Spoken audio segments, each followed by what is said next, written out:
But I want to start a new term, conspiracy deniers. I like that. I mean, how did the word conspiracy and theorist get to be the same word? I mean, like, you can't say one without saying the other. You know, because I always say in my talks, you can call me a conspiracy theorist if you call everyone else a coincidence theorist. You know, but I mean, either we're both historians or we're both theorists. I mean, they even had a series on Katie Couric's Today Show. It was called Truth or Conspiracy. Well, that's a good way to frame it. It's got to be either truth or it's got to be conspiracy. Yeah, it's one or the other. Yeah, it's one or the other. You know, but, or the left will say, well, there are limited conspiracies. I mean, there are, like, you know, government operations, but, you know. But they think there's only, like, there's either that or you're talking about the Illuminati and 7 guys in a room that control the world for the last 10 centuries. Well, you know, that isn't my view either. Mm-hmm.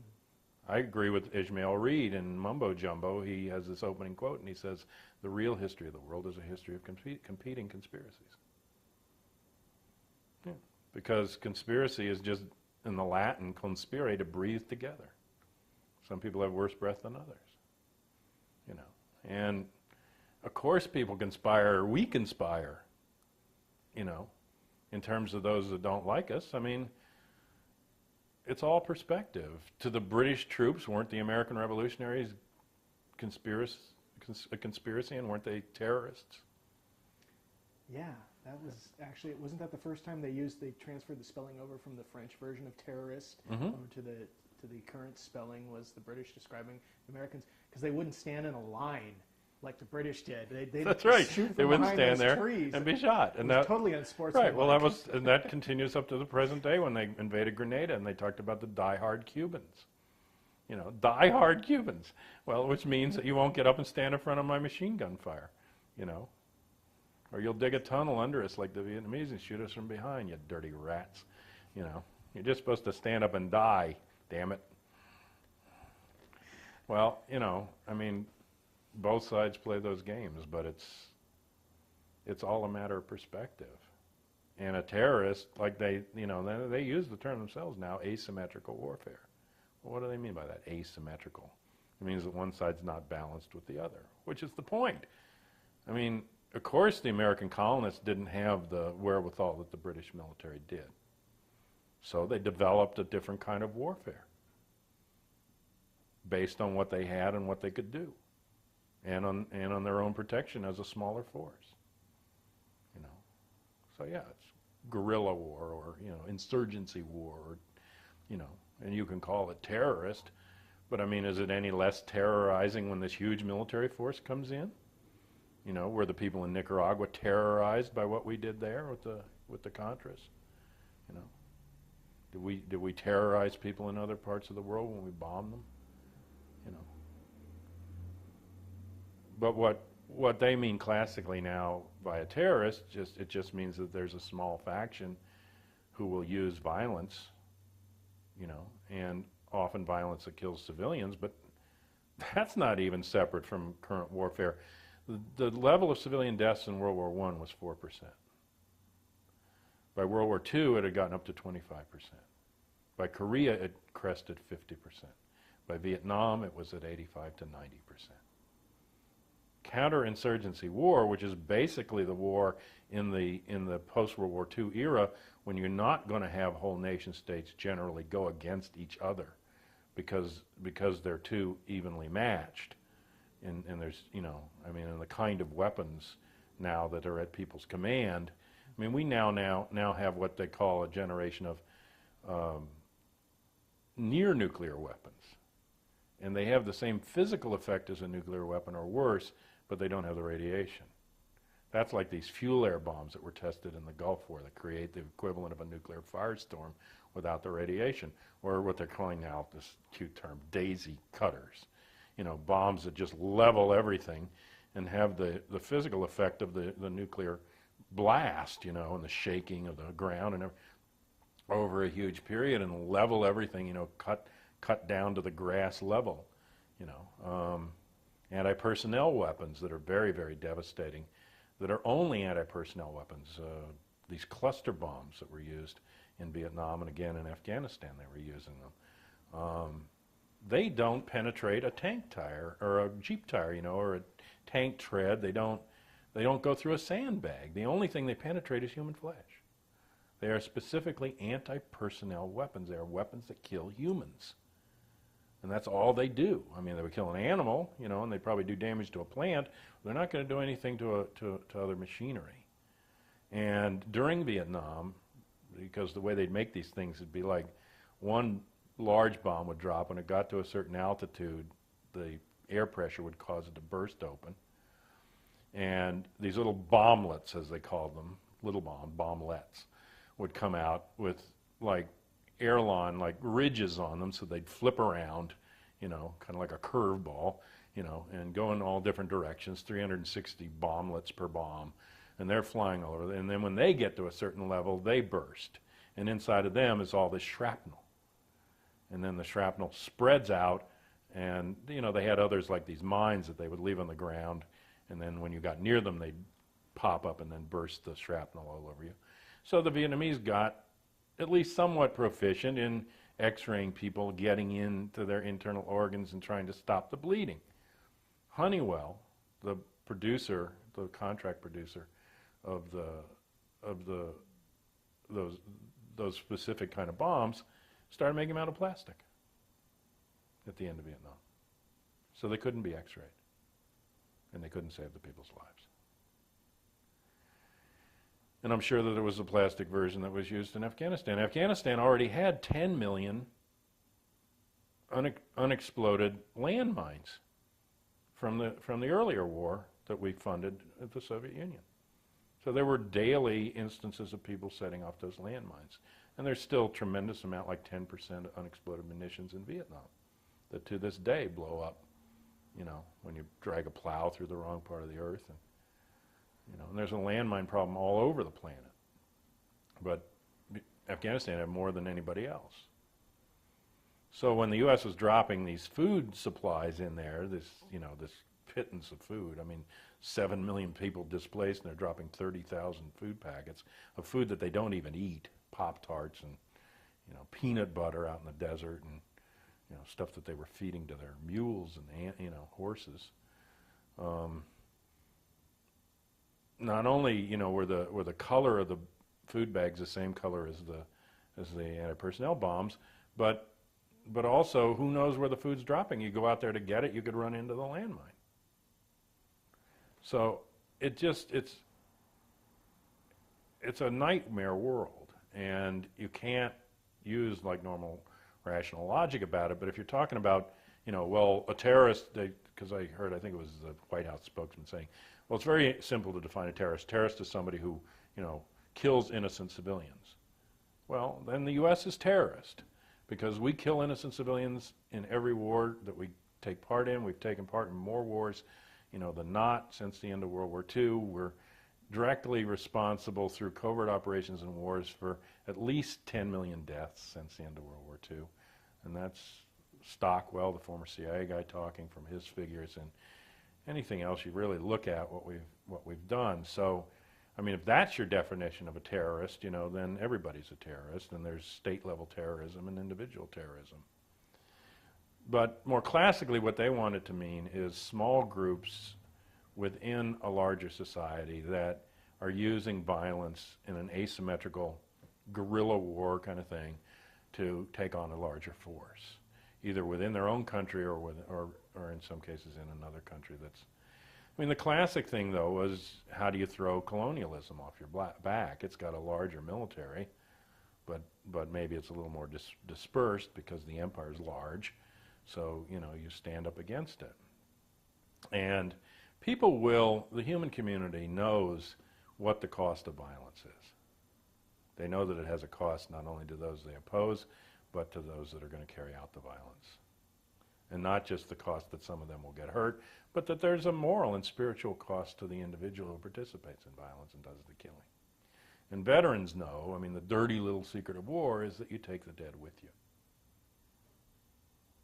And the killing doesn't stop. If you want to read a good book about what's actually happening now, On Killing is a book by Lieutenant David Grossman, who is a trainer in the military and admits in the book that, you know, they knew historically that as troops got closer to each other and human face saw human face, the accuracy of the fire got diminished. And so people would fire into the air, they wouldn't fire, and they had this flight-fight response. So the closer troops got, the less efficient their firepower was, unless it was coming out of the air or some distance. So they consciously began in the time of the Vietnam War to break down this normal human reluctance to kill another human being. And they took off the brakes, and they trained them to go against this normal flight-fight response, as they call it, and reluctance. But then Grossman admits, honestly in the book, that they never put the brakes back on, and that these veterans go back into the society with that brake missing, and of course it's creating violence. And I remember years ago in the beginnings of the battered women's shelters, talking to the women that were running these shelters and being told that the vast majority of the women in there were spouses or girlfriends of military veterans or police.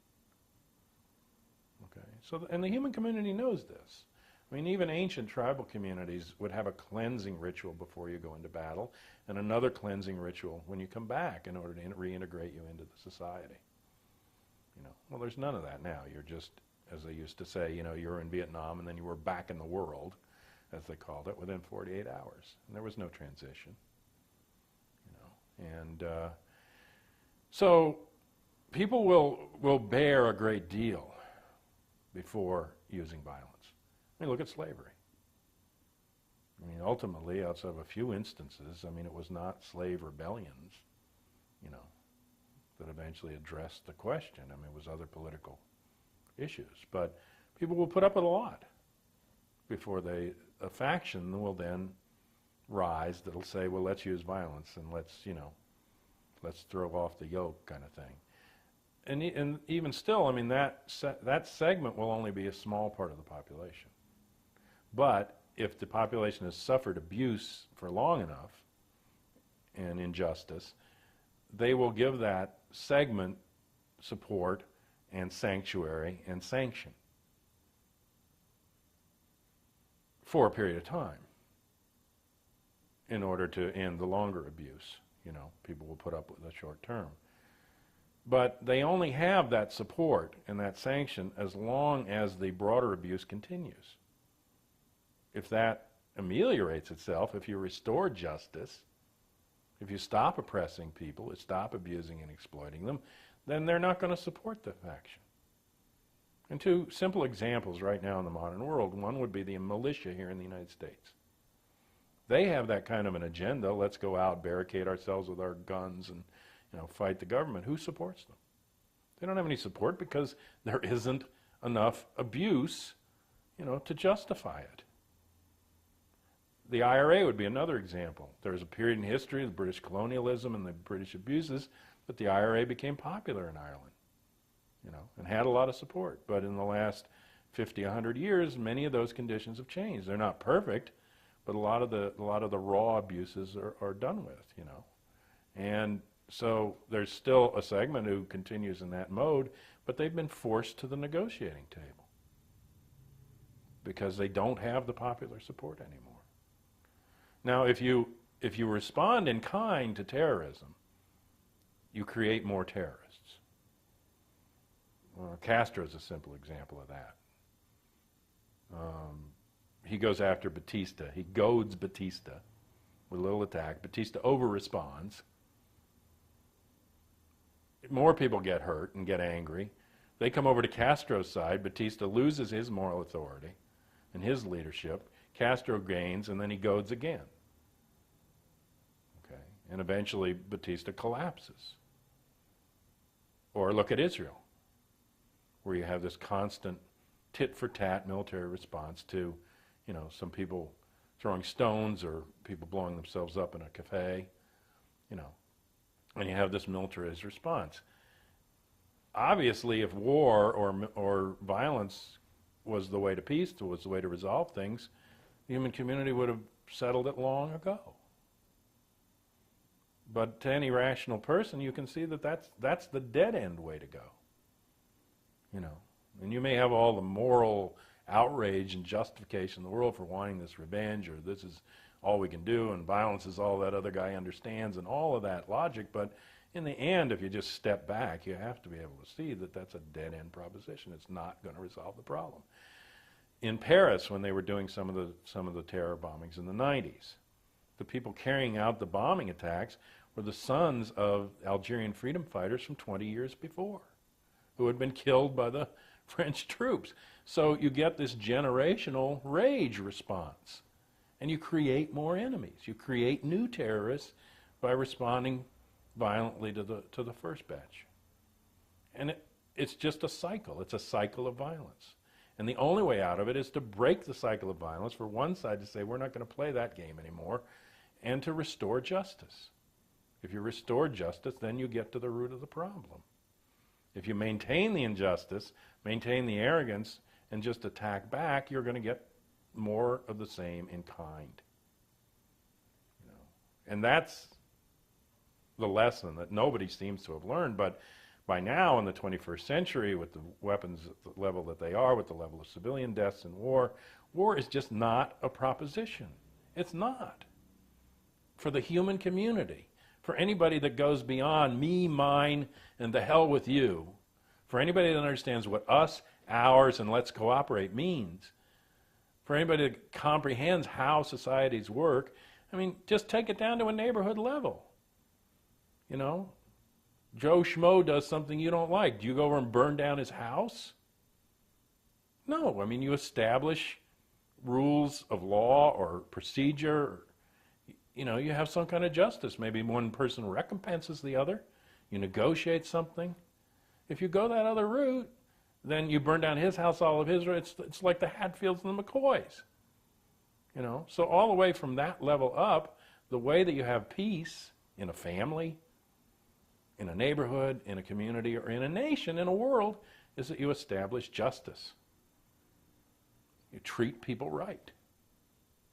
You know, and that's really the secret. I mean, everybody say, why do they hate us? It's because many things have been done in the name of America abroad, much of it without the consent or even the knowledge of the American people. I mean, I had to go and study to understand what this country's been doing abroad in the last 50 years. Because the media image is that we're the nice guy, we help everybody out, we send aid all over the world, we're pro-democracy. You know, but the reality is covert operations, meddling with governments, influencing elections, putting dictators into power, oppressing, you know, civilian populations, grabbing resources. You know, we haven't been the nice guy. You know, we've been the corporate guy, we've been the guy whose face is there, you know, but it's like now the Bush administration is celebrating the liberation of women in Afghanistan. Well, does anybody remember that in the 1970s when Afghanistan was part of the USSR and they had a secular, Islamic, but secular government, that women were educated, that women were a full part of the society, that they had the same rights as men did, and that it was only when the reactionary, right-wing, fundamentalist Muslim mullahs took power in a coup that their rights were betrayed and that they were pushed down into this status. And then when the Soviet Union came back at the behest of the people in Afghanistan to push out these reactionary mullahs and restore the rights of the people in Afghanistan, you know, and then the U.S. responded to that by funding the opposition.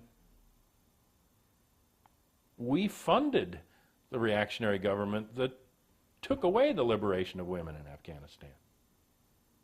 And as long as it served our purposes, we supported it. And when it got in the way of our purposes, now we're pushing it out of the way. And as a result, women are suddenly back in a different status that they used to have before we interfered. But we'll sit, you know, and the media spin is, you know, hooray for us, we love women. Well, we didn't love them so much that we wouldn't back people that oppressed them, as long as they were anti-communist. You know, and we've supported a lot of reactionary and fascist elements in countries and put them in power and kept them in power and financed them, armed them, you know, who aren't democratic. They don't care about women. They don't care about human rights or people's rights or any of that. Talk about the media brought up after September 11th that this was just like Pearl Harbor. talk about the real parallels between that, and also discuss the fact that the White House says we couldn't have known this was coming. The media says it's like Pearl Harbor because, well, it's multiple reasons they do, but their theme is that this is a surprise attack. It's a heinous attack. It's an attack on American soil. Like Pearl Harbor was, when Japan came, we'd never been attacked in our territories or before. We've never had war on the American soil, really, and outside of the Civil War, but no external war. And so the Japanese surprised us and they attacked us, and it was a day of infamy, and therefore we have to, pull together as a country and respond against this crime and go after this enemy. The real history of Pearl Harbor is that we goaded the attack, in part because we boycotted oil going into Japan. And we created a trade boycott in Japan, which in international circles, a boycott is considered an act of war. Okay, and we actively intervened there, which is not to say, therefore, they have the right to go blow up the fleet at Pearl Harbor and kill a bunch of people, but it's to say that when you interfere in things destabilize, and the militarist elements within that society then have their excuse to come to the rise and say, look what they're doing to us, and we should go attack them, which is what happened. So you give fuel to, if anybody with a progressive agenda, at all, anybody that cares about oppressed people around the world, had 5 minutes conversation with this Osama bin Laden character, if in fact he's responsible for what happened, wouldn't they have said, no, you don't want to do this, because when you do this, the response to it is going to be worse than what it is you're trying to cure. That you're going to kick off something that neither the American people nor the people around the world want to happen. No matter what you think your justification is. Any rational person would say, this is just not the way to go about it. Unless you want the reactionary elements to win. So it was a goaded situation. Also, it's clear from the historical documentation that they knew Pearl Harbor was coming, that it was not a complete surprise, that they had broken what they called the East Wind Code, and which were the secret Japanese codes, because they were getting communications and cable traffic, and they were cracking them at the Office of Naval Intelligence, and that information was going up to the White House, and they knew within a few weeks ahead that there was going to be an attack there. They knew its location, and they knew that it was coming. And they let it come, because it was more in their interest, Roosevelt and these others, to take a little blow. They moved part of the fleet out, but even though it was a serious hit, it gave them the opportunity or the excuse to go into the war. And that seems to be what the documents now, after all these years, have finally started to be released, and a thorough analysis shows. There's still debate about it, but there's certainly a case to be made. Now, you can't say, in the case of bin Laden, that this was a surprise attack. This would be as if the Japanese had attacked 7 years before and then suddenly came back and you said, whoa, what are they doing attacking us? Because bin Laden is supposedly the key suspect, not only in the Twin Tower bombings in '93, but also in the bombing of the coal and the bombing of the embassies, because during the Clinton era there were 75 cruise missiles sent into Sudan and Afghanistan to supposedly attack bin Laden's people, and this terror network. And actually, if you go back and read about that period, the parallels of the language are exact to right now, where they're talking about these terrorist cells and what we have to do about them, and people are writing in saying, hey, you're supposed to use the rule of law, not just go kill the people that you think did something, and take them into court, tribunals. The whole debate is going on back in '93, and the same rationale that, it's, we have to wipe out this cell. And so, you know, it was somebody that was high on the radar screen of who's against us and who's our enemy, had already attacked us in a number of instances, according to the official version. And so it wasn't somebody that came out of the blue. It also wasn't a type of attack that had never been done before. There were instances where this same Al-Qaeda network, because bin Laden didn't just work in Afghanistan. He was in Kosovo, he was in Chechnya, he was in Uzbekistan, he was in Paris even, you know, and other places around the world through this network. And also, he was known to the United States. I mean, there's one analysis being made right now, and I think it has some merit to it, that what the United States is doing by going in and bombing all of these cave complexes is that actually, since NATO and the United States built these complexes on behalf of the war against the Soviet Union, that they're going in now and wiping out the evidence of their complicity and connection to the operations.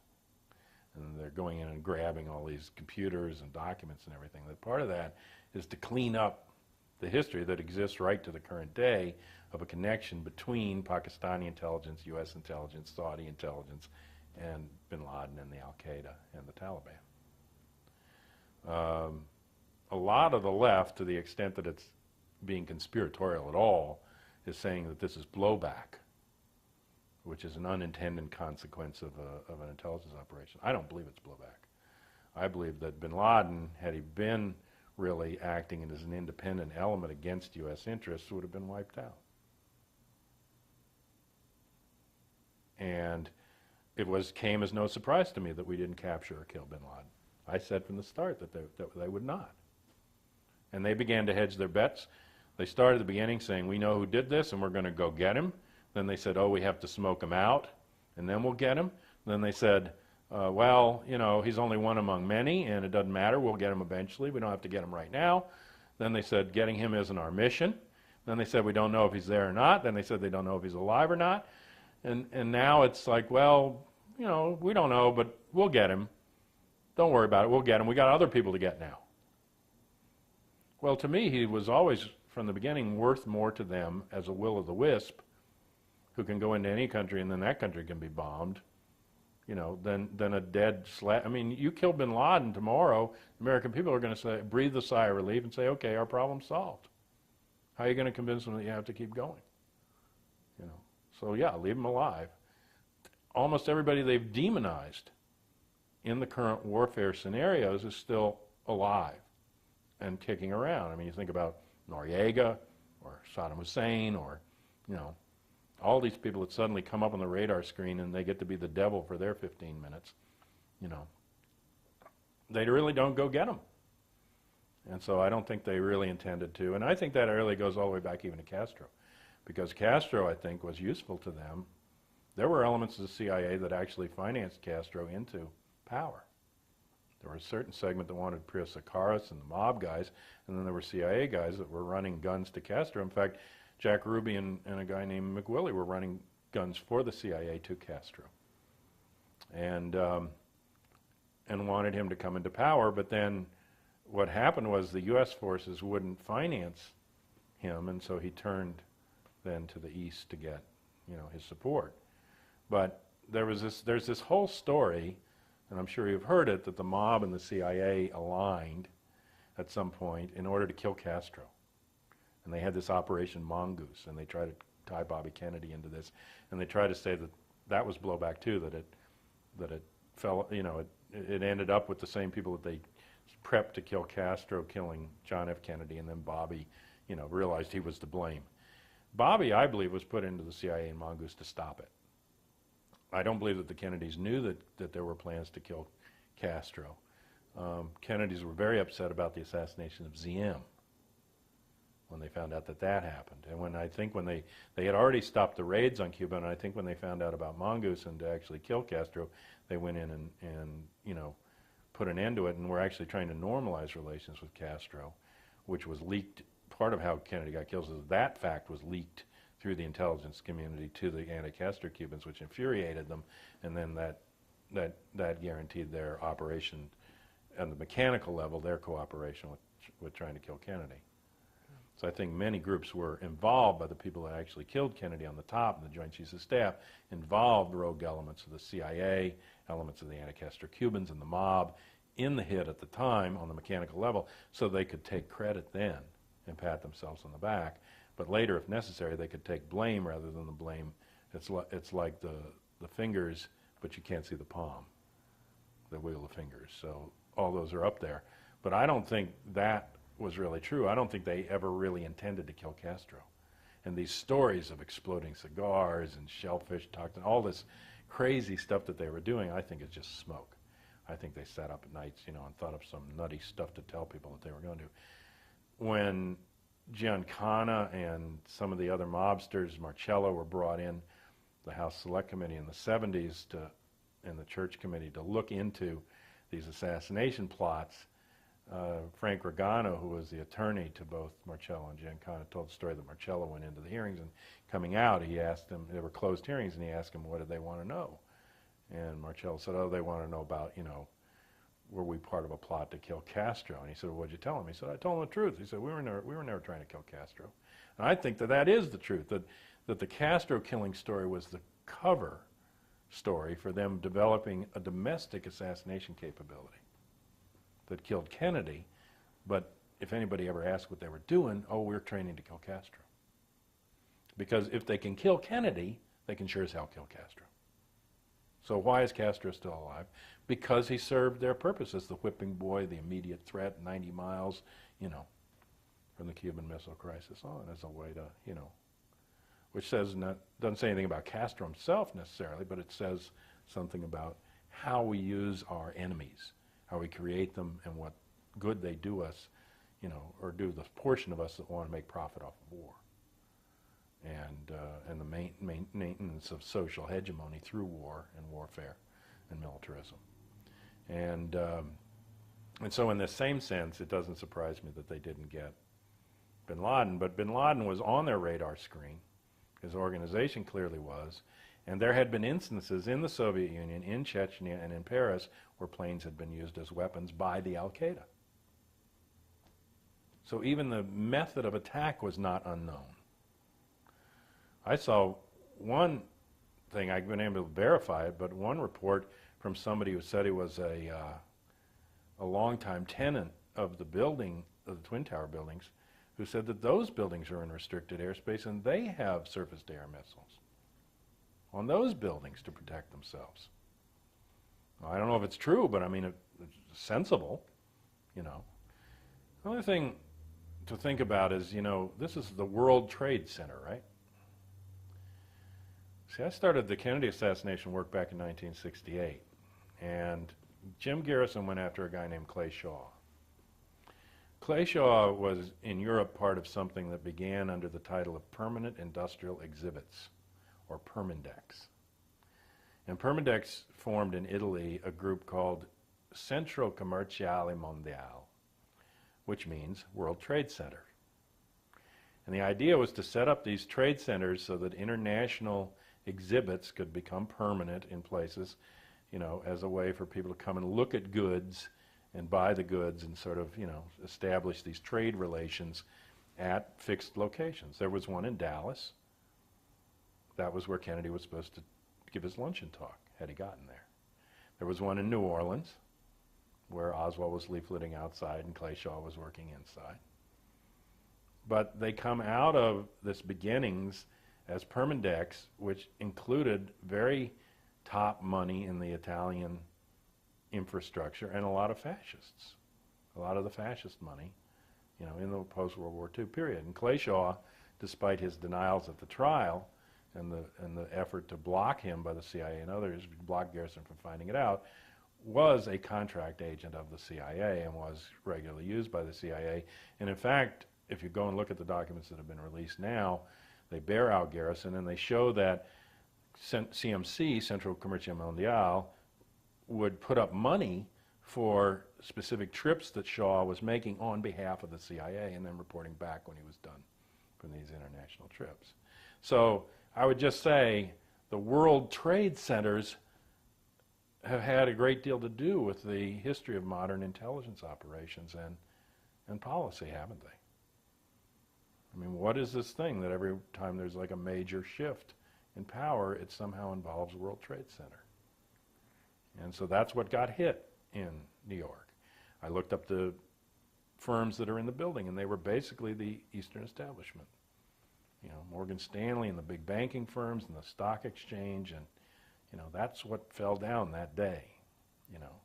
And that's different money than what's in Texas or what's in, you know, most of Bush's circle. Bush crosses over somewhat into both camps, but, you know, the people that are in there at the top of the Bush administration mostly come from different money than the old banking establishment money that was destroyed in the building that day.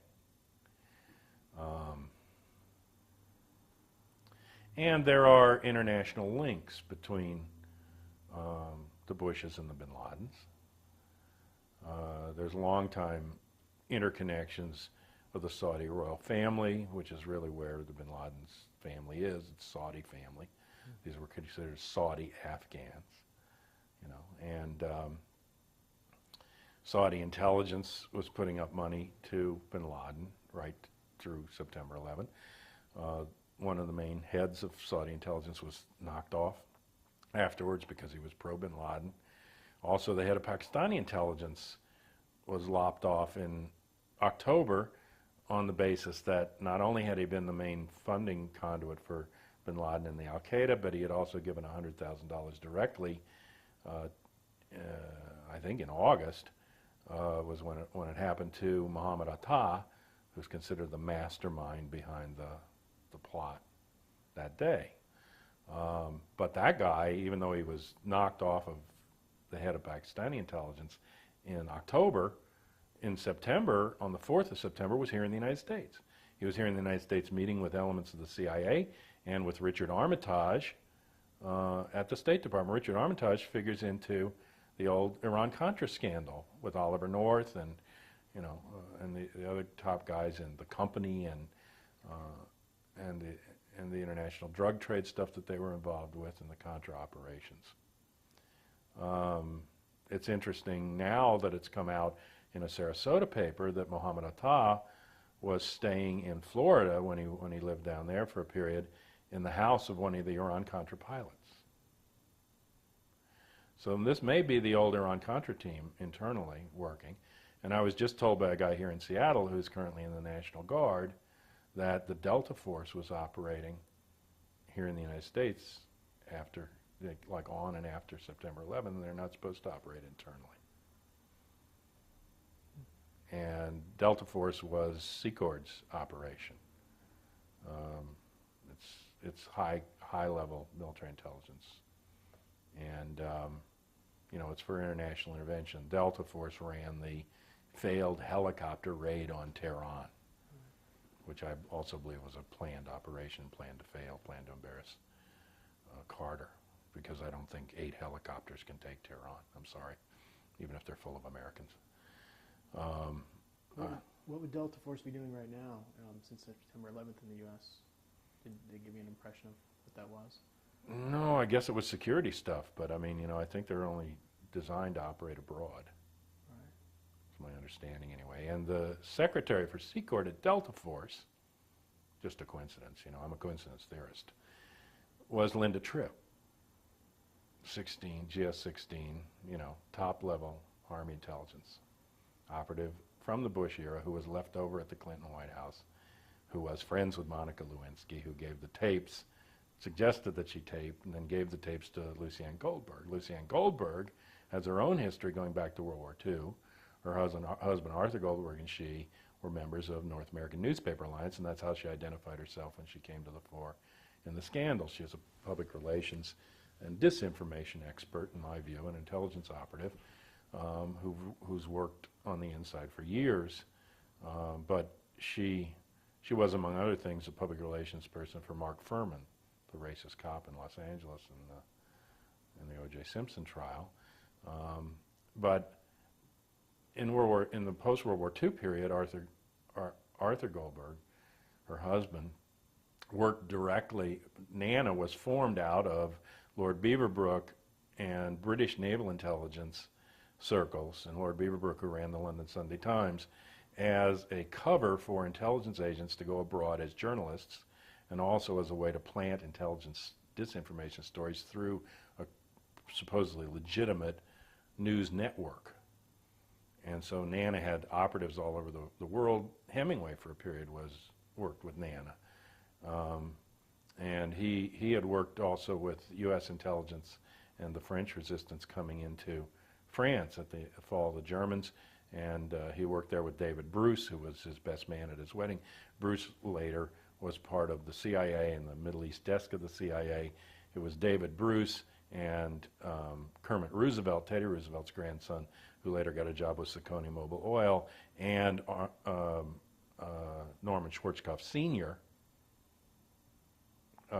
who in the 1950s pulled the coup in Iran to take Mossadegh, an elected nationalist who wanted to nationalize the oil industry there, and overthrow him and put in the Shah, who would cooperate with the U.S. and British oil interests instead. And then, of course, years later, Norman Schwarzkopf Jr., was chosen as the guy to head up, our Gulf War. But the discovery of the Dolman Dome in Saudi Arabia, and the largest oil deposit to date in that period, in 1943, was in a period when England was under severe attack and had pulled back from in order to defend the homeland. And so Averell Harriman wrote a letter to Roosevelt, the president, saying that there was all this oil in Saudi Arabia that wasn't being protected and the Germans would get at it. So Roosevelt sent 30,000 troops to guard the Dolman Dome oil, headed by Norman Schwarzkopf Sr., who had been West Point, World War I, brought back into World War II, and then the son brought back in and later the father had done gangbusters, and he'd been the head of the state troopers in New Jersey, the father had, and militarized them, and also was responsible for the framing of Bruno Hauptmann in the Charles Lindbergh kidnapping. So these guys, they're in positions and they figure throughout history, but David Bruce in the OSS, and Hemingway working with OSS, and OSS came out of British intelligence and was linked to British intelligence. And in fact, Ian Fleming, who was way up in naval intelligence in Britain, and later wrote the James Bond novels, and his brother Peter Fleming, who was even higher up than he was, and worked on Operation Sea Lion. But Ian Fleming was the guy that founded, on behalf of Lord Beaverbrook and British intelligence, North American Newspaper Alliance. So his Russian desk guy was Arthur Goldberg, and Lucianne Goldberg was working for him at the same time. And they, in turn, hired a woman named Priscilla Johnson, who was the first person to interview the defector Lee Harvey Oswald at the Metropole, on the suggestion of a guy named Snyder at the Russian embassy, who was naval intelligence for the U.S. U.S. naval intelligence is the largest and oldest intelligence network, and it grew out of British naval intelligence, which had run the empire for 500 years. And then there was another woman, Aileen Mosby, who worked for NANA, but also worked for UPI, who interviewed Oswald. And so those are the early Oswald the Red stories, backing up Oswald, who himself was naval intelligence and had a crypto clearance in the Marines and went everywhere the U-2 was stationed. And I'll tell you a local story, because I live around D.C. I went into Dulles Airport. This was probably mid-'90s. And we have wonderful airports. We have an airport now that's named after Ronald Reagan, and one named after Allen W. Dulles, and so thank you. But Dulles Airport's out there in the Virginia Sticks, and they had an exhibit up at the airport about reconnaissance photography, satellite photography, and what you can see from a satellite and how it helped U.S. intelligence. But it was a phony exhibit, because the examples that they would show of these satellite photos were like fuzzy overviews of towns without much detail and some roofs and, no detail. You can see a golf ball. You can read a license plate. You can discern the expression on my face from a satellite, as long as there's nothing in the way, And then they also use computers now to resolve through cloud cover and get better images, and they have a lot of techniques, infrared and things that can look at things. And then they also have remotely piloted vehicles that can go up under cloud cover or beyond horizon and feed back to the satellites from a better location to do that. And they've had that since the end of World War II. The British had 100,000 remotely piloted vehicles up in the air for reconnaissance purposes after World War II, so at different points. But they were doing spying, and of course part of this exhibit is the beginnings of it, which is the U-2 and this spy plane that went down in the Soviet Union while Oswald was there. And Oswald in his diary said he went to visit Gary Powers. And there's a lot of evidence, and Gary Powers eventually said it himself, that the U.S. shot the plane down by blowing it up, stopping the engine and then causing it to crash rather than a Soviet missile hitting it. And it was because they were on the verge of a détente between Eisenhower and Khrushchev. And so by creating this international incident, the U.S. that was my introduction to like government perfidy, because I thought only those lousy Russians spied.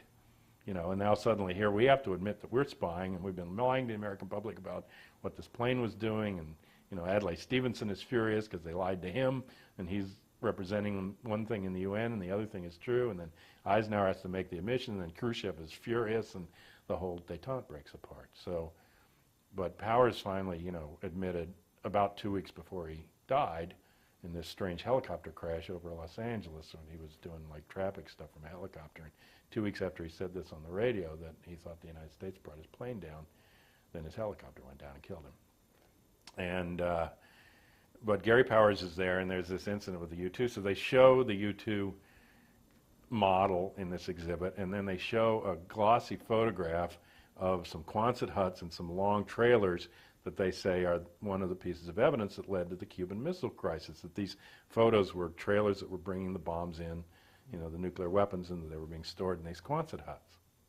And they're fairly clear. I mean, you can see these buildings and trucks and things like that from the U-2 going over and taking these pictures. Well, what I noticed, and 99.9% of the American public, if they noticed this, would take no meaning from it, I'm sure. But I'm looking at this photo, and at the bottom there's this, and then it's an actual glossy photo from the time, typed across in these old typewriter letters is, courtesy of Jagger Charles Stovall.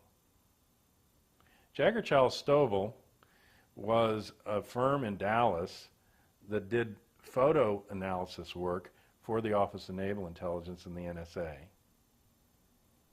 in 1963. Or not, in 1961, at the time of the Cuban Missile Crisis. And so it's telling me that these pictures came through this subcontracted firm, having been analyzed by them from the U-2. In other words, they were analyzing the U-2 photos. And they gave this. But the significance is that one of the employees in 1961 of Jagger Charles Stovall is none other than Lee Harvey Oswald. And he was their photo expert, and he knew how to do photo enlargement and photo reduction down to microdot level. And he, in fact, subcontracted not to Jagger Charles Stovall, which didn't have good enough photographic equipment. He went over to a public relations firm, Saul Bloom Agency, where Jack Puterbaugh and Elizabeth Forsling worked. And he did the photo work there, and he went over there about 60 times and did this work. Well, it was Jack Puterbaugh and Elizabeth Forsling here, later Harris, but it was Elizabeth Forsling then before she married Leon Harris from the department stores. Those two were called by Bill Moyers as the front operatives for the motorcade through Dallas, in which Kennedy was killed. And they set up the motorcade route. So Oswald was at both shops, but when I saw Jagger Charles Stovall on this photograph of what started the Cuban Missile Crisis coming out of the shop where Oswald did the analysis, I mean, what does that tell you? But as I say, 99.9% of the American public would see that and it wouldn't have any meaning to them. But it's only the devil's in the details, I mean, and the way you figure things out is that you have to go and do your homework. And you have to understand who people are, and what these companies are, and what histories they have. Hillary Clinton said there was a vast right-wing conspiracy, and she told the press, go look into the backgrounds of these people. But nobody did. I did. I mean, I know who Linda Tripp is. I know where she comes from. I know where Lucienne Goldberg is. And this is an intelligence operation against Clinton. It's a created scandal, you see, but people don't look at it. So there were all kind of operational changes on September the 11th. And there were calls right away for a 10-year war. They kept talking about a 10-year war. That was significant to me because my mother revealed to me after all those years at the Pentagon that she had actually reversed plans that Kennedy had revealed in April, and those were a reversal. So there were two reversals. In April of 1963, orders came from the White House that caused a reversal in her projections. Her job was to project the overall national draft call for the Joint Chiefs of Staff. She was a manpower analyst under the Deputy Chief of Staff for Personnel, DESPER, in the Pentagon. They would give her a current force level and a force level where they wanted to be 5 years down the pike. And she would have to project each year in between how many would die, how many would re-enlist, how many would retire, how many would join up, and therefore how many would they have to draft in order to get to the force level, whether it was up or down 5 years from then. And she had like actuarial tables to figure those percentages out. If they were going to be in a combat, then there was a Department of Operations at the Pentagon that would send her combat attrition figures. How many would wounded, how many died, that she would have to figure into that. And then she told me the figures she came up with for each annual national call in those 5 years, which could get up to 50,000 people in Vietnam, that she had to project that accurately enough that they could be right within 100 people either way for the year. Okay? And then they'd take whatever figure she had and they'd multiply it by 5. And that was because she told me 50 to 55% would flunk the physical of those eligible. Another 10 to 15% would get a deferment or exemption. Another 10 to 15% would no-show and resist. And then they were back to the 20% they needed in the first place. And so they projected those figures out, and I remember her sweating them coming in 5 years later, each year, what she had done before. But she had to project that accurately, and in April of '63, for the first time in her career, they told her to reverse the projections, and they said on the orders of the White House, we want a full withdrawal of troops from Vietnam by the end of '64. This is April 1963. So she puts those figures in, and then I asked her after she retired, when did they tell you that they would escalate the war in Vietnam? Because she had to be among the first to know. And she said late November '63. I said last week in November, because he shot on the 22nd. She said the Monday following the assassination, 25th. I said, was this a few more advisors? She said, I couldn't believe the figures. She said, I took them back up to the Joint Chiefs of Staff. And I said, these can't be right. This is November 25, '63. Kennedy's literally just in the grave. Okay? And they're doing a complete reversal of his Vietnam policy. And they're telling my mother to project a 10-year war with 57,000 dead. Right on target. They knew when they started, where they were going, what it was going to cost. So when you hear, these revelations now by McNamara that it was going to be a costly war, that's how costly they knew it was going to be. In '63 they knew, and the final figure was something like 57.5 for the deaths. And they had it on target, and I used to tease my mother that that was the first civilian protest of the war, when she went up and couldn't believe the figures. The war freaked her out, the level of civilian death, the napalm, the personnel weapons that they were using. My mother had been a pacifist between World War I and World War II, had decided, as many did, that Hitler had to be opposed, then made the transition that many did, that Hitler was dead, but now Stalin was the same thing, and the Soviets had to be opposed, and then came through the Cold War, backing them up, but when they got to Vietnam, it began to erode, her sense of more moral righteousness about it. And eventually she helped me put together charts for a book that I never finished called Unassessed Heritage, Ecocide, Ethnocide, and Genocide in Vietnam. Tremendous destruction in the country. But in any case, I knew from that they plan wars 10 years in advance, and they plan them quite accurately. So when I heard these statements from the top Bush administration officials in the days following September 11 that we're going into a 10-year war, and then finally there was a statement by Cheney saying the war may not end in your lifetime. In other words, a permanent war. Back to a permanent war economy, back to a tax economy that gives the bulk of the money to the military and creates a recession, a worse recession that was already in place. Because prior to September 11, there was already a worldwide economic slump. There was already a recession. There was already an end to the surplus that they claimed was going to come off of the tax dollars, feeding into a deficit. And there was already a situation where Bush was saying, cut taxes, increase military spending, increase intelligence spending. There were also calls to unshackle the CIA from the Frank Church Committee years and let it do what it hadn't done. The funniest thing to me about that was all these people at Congress were standing up saying how the CIA couldn't operate and it needed all these authorities. They went over and interviewed an analyst at the CIA, a top-level analyst, and he said, well, these people are misguided. He said, we don't need those authorities. Well, of course they don't, because they do what they want to do regardless of them, and if you give them to them openly, then they have to take responsibility for them. It's like going to a hitman and saying, hey, we're going to make you legal. Well, the hitman's going to say, whoa, wait a minute, you're going to blow my cover, and now from now on, when anybody's killed that looks suspicious, I'm going to get blamed. So just leave it the way it is. You know, it's not legal for me what I'm doing, and then I have a denial. You know. But so they're like pushing the CIA into this position. Like Woodward now claiming in this series that Tenet went over and asked for all this stuff and the right to assassinate, but they always had the right to assassinate, and the only thing that was really taken away was for them to do assassinations without any national emergency involved.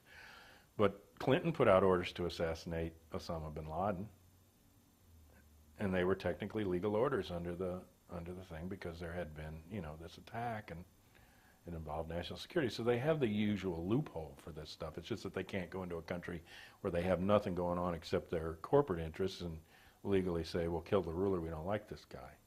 But they were doing it anyway. They just weren't, you know, doing it where they had plausible deniability.